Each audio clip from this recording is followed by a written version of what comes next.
basin og dili kayo ninyo panasabtan nganong dunay pulong ang anak sa tao. Ningon si Kristo, ang anak sa tao mao'y magbuot unsay buhaton sa adlawng igpapahulay. Kinsa man ang iyang gipasabot nga anak sa tao? Kinsa na? Hindi man mo mutingog.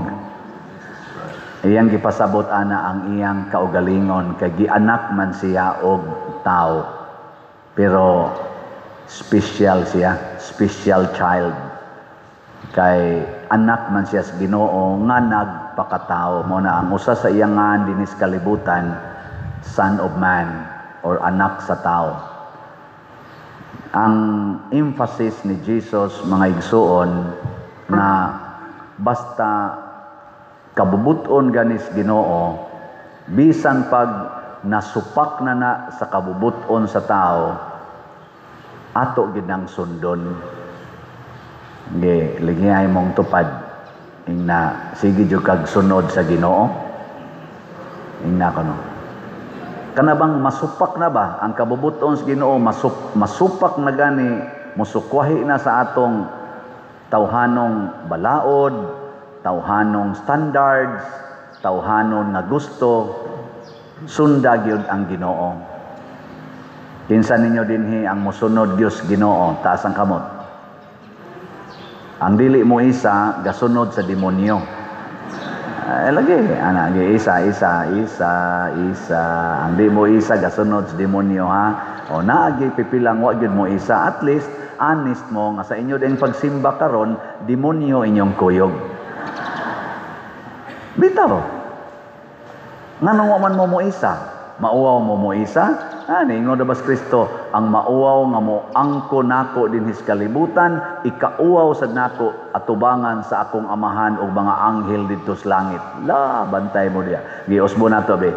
Kinsay mo ingon ako Lord, ako pader mo angkon gyud ko nga mosunod gyud ko sa Ginoo. Taas ang kamot. Salamat inyo nang gihinginlan ang yawa. Ang sunod na sang pangutana, tinuod ba gyud? Tinuod ba gyud ang inyong pag-isas kamot? Matod pa diri sa unang pagbasa, mahitabo gyud nga kamo higala sa Dios ug iyang panalipdan, mahimo kini kung magpadayon kamo nga lig-on sa pagtuo ug dili matarog sa paglaom nga nahuptan ninyo sa inyong pagdawat sa ebanghelyo. Di atong testingan. Naay kabubuton sa Dios nga nag-ingon, kung tamparuson ang imong pikas aping, ipatamparos lang sang pikas. Niya ang standard sa tao nag-ingon, ayaw gyud padaog, inhustisya na, ikiha gyud. Buhaton ganyan, ikiha gyud na atay balaod ana.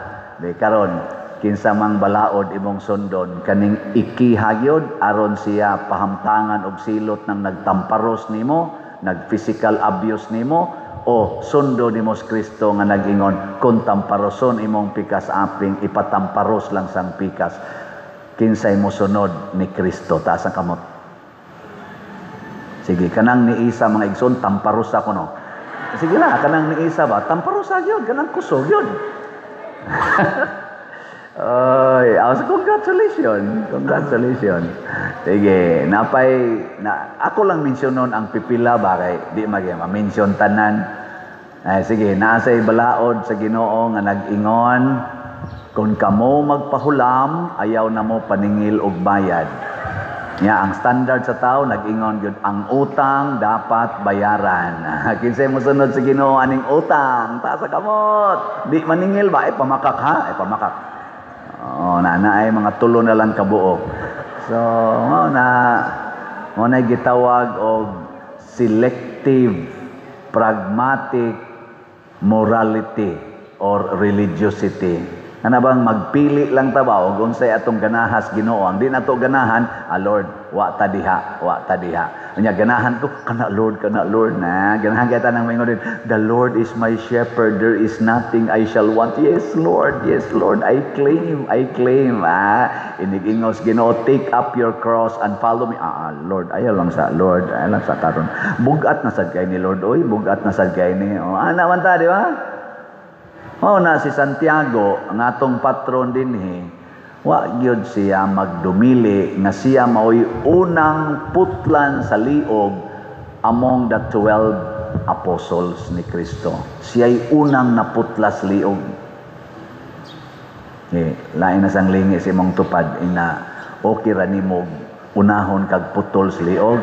Ina okay ra ka, di ba moingon sa siya, ikaw lang uy.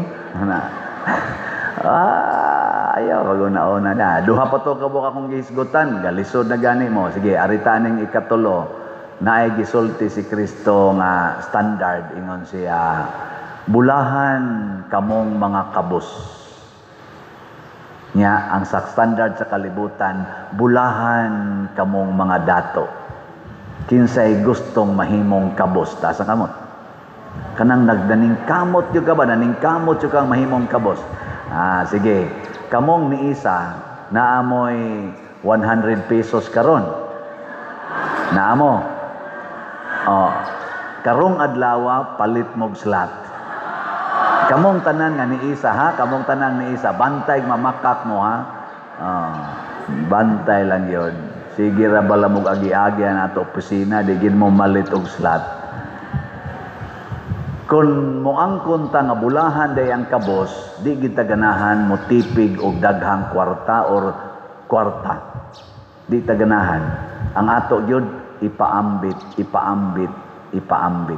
Nya ang ato karong pamaagis pagpaambit og kwarta dinhi simbahan mao ang atong mga slots. Ang atong grace, kaning atong grace tag 100 pesos ra gid ni. Grace ba? Pila na may atong halin karon? Hinay kay niirog ang grace, no? 52,099 na kaslots ang atong halin. Naapay 647,901 kaslots na available. Tag 100 pesos per slot. Nga naa ni 70 slot challenge nga tag 7,000. 175 na sad ka challenges ang atong nadawat. May na lang ni, pero hinay biya yun og atong tan-awon. Nga ang ato sad nga kaning Protection and Prosperity of Santiago de Compostela or PPSC, ang atong halin iabot na sa 14,513 kaslots, naapay 85,487 kaslots na available, tag 100 pesos per slot gihapon. Nga naa ni 162 slot challenge nga tag 16,200. 32 na sad ka challenges ang atong nadawat. Pilay idugang ni mog palit karong adlaw or karong simanaha. Basig di sad mo kamaong mo palit no. Asa man sad nimo palit pader. Mao ni ang pamaagi ha. Ang unang pamaagi ihatod diha sa atong opisina ang inyong slot. Bisag pila pa among dawaton. Nana. Nga ikaduhang pamaagi unsa man ika-Domingo naa na diha sa atong gawas ning atong simbahan dinis Compostela na ay mamaligya sa dihag slots diha gyapon apil sa opisina nya kung di gyud mo ana ka lugar hala diha na lang sa atong bank accounts tanawa ning atong bank accounts dinhi although kanang atong San Vicente Ferrer Parish nga bank account ato na nang padong na nato i-close within this month kay ato na nang ilisan og Compostela nga account. Pero padayon ra gid na siya usa. Or ihatag ninyo pinaagi sa atong GCash. Kaning atong gipakita dinhi mga GCash accounts, apil na ning ako, available kaayo. Open pa kaayo miron, dagko pa kay kuwang ang among GCash o pa ma-close. Or ipadala sa kwarta padala. Ana, bisag asa pa mong suukas kalibutan, ipadala sa kwarta padala ako nang maklaim, gawas lang sa Western Union kay dili naman ko kadawat ana kay gi-block nako. ako pa ning balik-balikog hisgot dinhi kay aron kamo sad inyo sa ning i-share ngadto sa inyong mga kaila sa gawas og dinhi gawas atong parokya nga pamalit mog slot. Imo bang mga parinti ba nga medyo may pagka-Diyos noon sad palit mog slot, among slots dire kay daghan pa kay mig ayuhonon, daghan pa kay mig tukuronon ana nga torong usas mga immediate nga himoonon atong tiwason ang atong kampanaryo nya sa ubos ana ang atong adoration chapel. Dako-dako sana siyag magasto. Di na mo minus sa mga 1.5 million siguro atong magasto ana. Pila man ka slots ang 1.5 million? 15,000 ka slots. Ana. Nya pila may population sa dinhi sa Compostela? Naas mga 80,000. Das mga estudyante 80,000 more or less. Unya 15,000 naman itong gikinahanglan. Suruya na tanan dito. Baligya ig slot siya ro ini kahapon di mo abot 15,000. No. Dayo sa padiroy maglungag pa man ko padir manilhig pa ko manglaba pa ko. Amo lagi na imong unahon na awa gitay halin kay ani. Sa dinhi lang nas Compostela nya pila may ato mga online parishioners. Nag-average og sa ato rong YouTube daan nanas mga 265,000.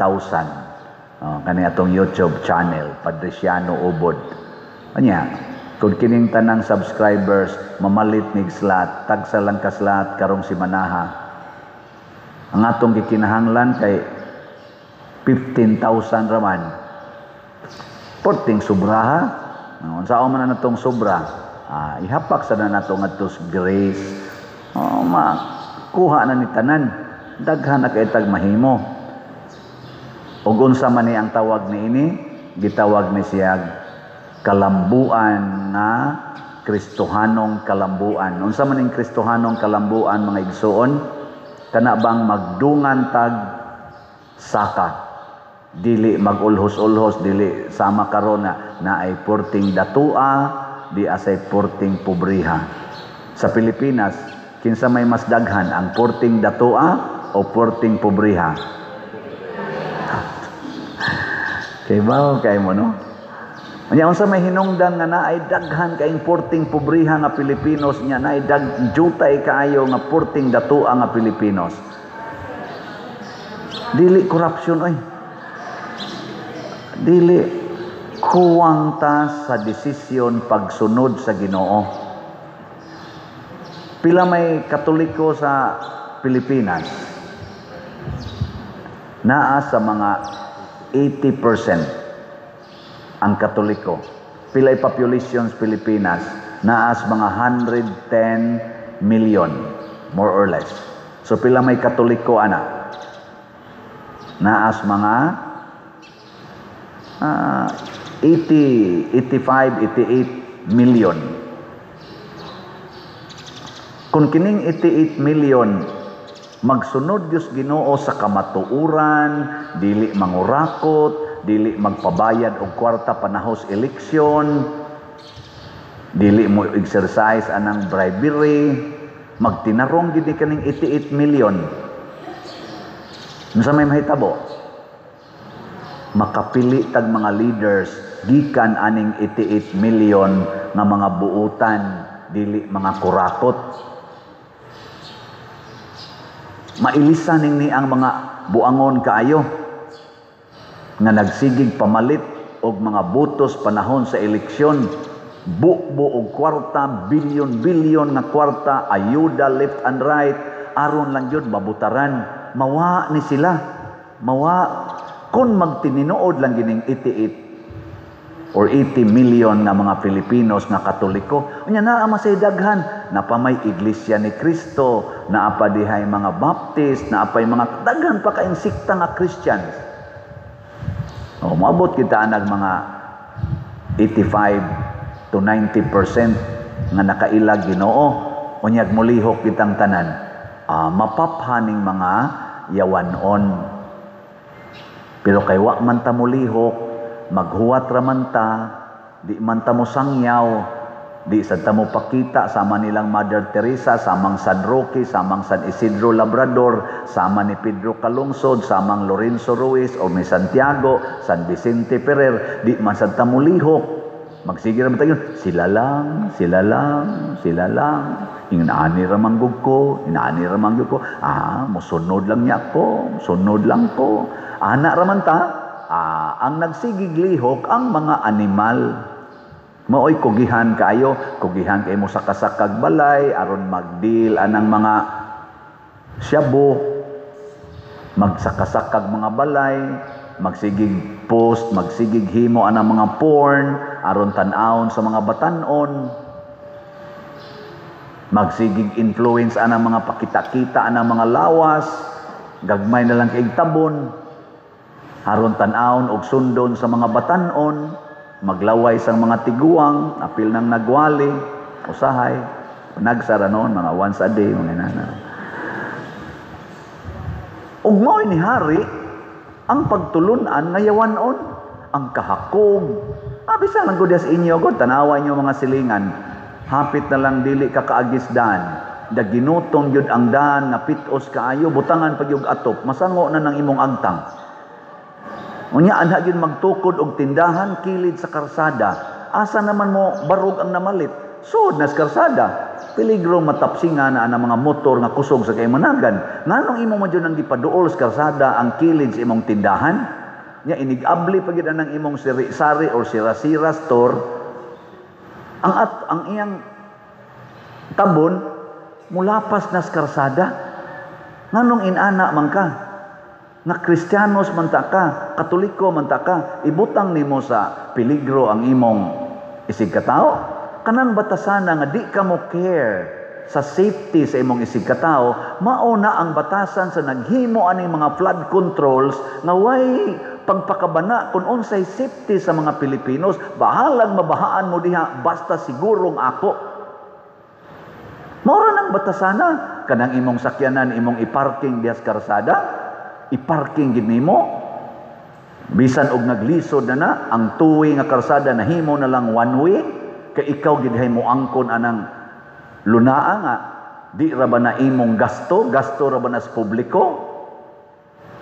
Kanang batasana mo ni nakapaut-ut nato kasagaran nagbuhat ana mga Kristiyanos, mga Katoliko, gipahimuslan sa mga buangon. Kay wa ta mo lihok. Sige, lingay mong tupad.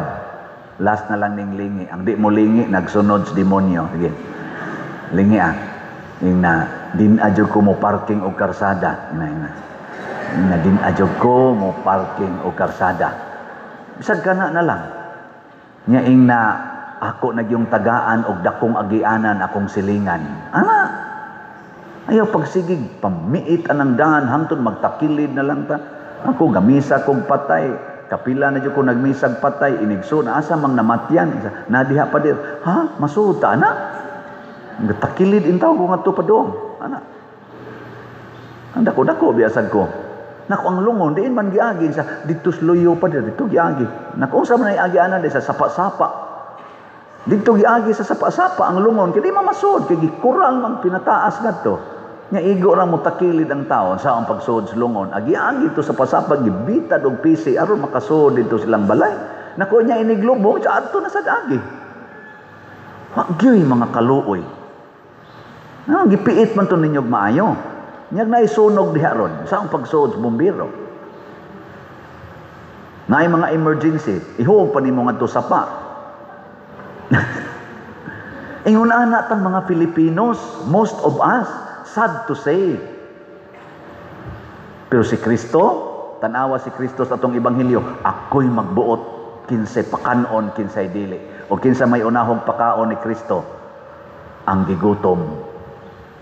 Way balaod nga nagdili nga ang gigutom ayaw pakana bisan pag-adlaw igpapahulay. Matod pa ni San Pablo, in season and out of season, do your works of mercy. Do your love. In season and out of season. Abot sakto ba nga akong pagkutlo basta mamao na. Pasabot, way gipiling oras, way gipiling lugar, basta tabangunon. Panginahanglan gani nga tawhanon, tabanga gidayon. So kung ang kabit sa imong bana, naglisod og panganak sa ilang unang anak, tabanga gidayon. Dadas ospital at timanag maayo aron maayo ang pagpanganak. O, di ba? Nya kay di pa man nakapanglaba, kay bago pa mang nanganak, ikay panglaba. Nga, kisa nang bulingon imong gilabahan day, ay da, ang kuanin taon, oy, ang kabit sa kong bana, bagong nanganak. Sa unya, ikaw, siya, ako lang o sa tiglaba, kay sila pa man ron. Kinsay mo buhat, ana, taas ang kamot. Wa ginibuhat. Pulos giday mo mga yawanon. Hain naman tong gitudlo ni Kristo nga love your enemies. Hain naman na. Di mo mutuman, ana. Gusto gyud kang mutuman sa giingon sa Ginoo, hate your enemies. Mauna, hasta mga madri nagunay nag-away, hasta mga pari gaunay nag-away. Labaw ng ato mga politicians. Kinsa may maguna og pakita. Si Mother Teresa of Calcutta nagpakita ana. Si Saint John Paul II nagpakita ana, ug ang atong mga Santo Papang gasunod karon nagpakita ni ana. Why kural ang paghigugma, why kural ang pag-alagaray. Ug mao na si Kristo, ingon siya, ako'y magbuot unsay buhaton bisan pa sa adlawng igpapahulay. Unya kung sundo nato siya, mahitabo dayon ang atong tubag sa Salmo. Unsa may tubag sa Salmo? Ang Dios maugayod ang akong hinabang. Di ba? Bahala nagdi mo mamalit og slat, basta humanak og wali, bahala na ang Ginoo ninyo.